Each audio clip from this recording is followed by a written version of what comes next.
Décembre, lundi.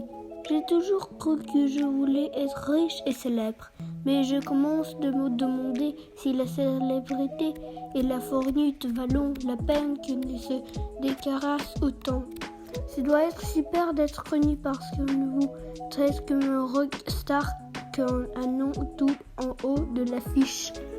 Mais il a des limites à l'attention qu'on a envie d'attirer, et je parie qu'au bout d'un moment, on finit par s'en laisser.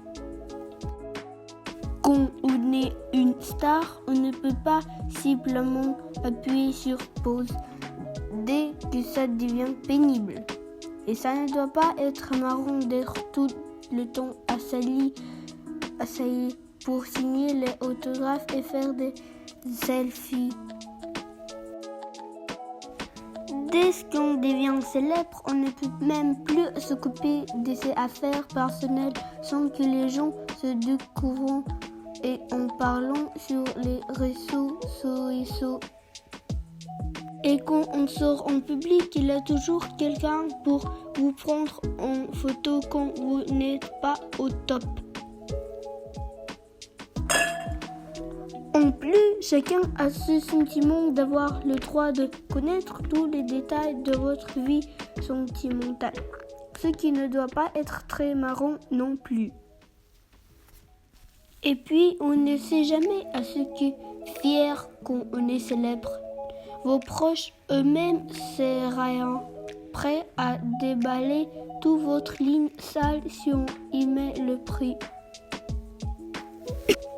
Le plus dur, c'est pour les anciens enfants stars parce que, fois qu'ils ont grandi et ne plus sous le feu des projecteurs, ils deviennent apprendre à vivre comme des gens normaux.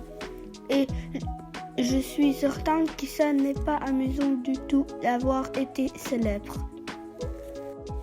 Les gens reconnaissent les anciens enfants stars même quand ils sont devenus adultes.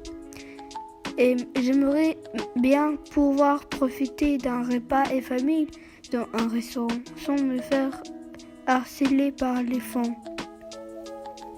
Je ne dis pas que ce serait désagréable d'avoir ces belles maisons, des voitures, des luxes et tout ce qui va avec la célébrité.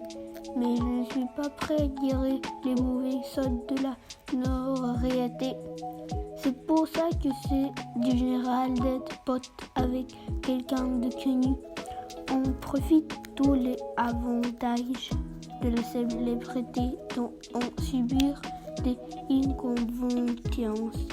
Les stars voyagent dans le monde entier et prenant les vacances de luxe. Et je me serais bien monter ce genre de vie, surtout si ce n'est pas moi qui paie.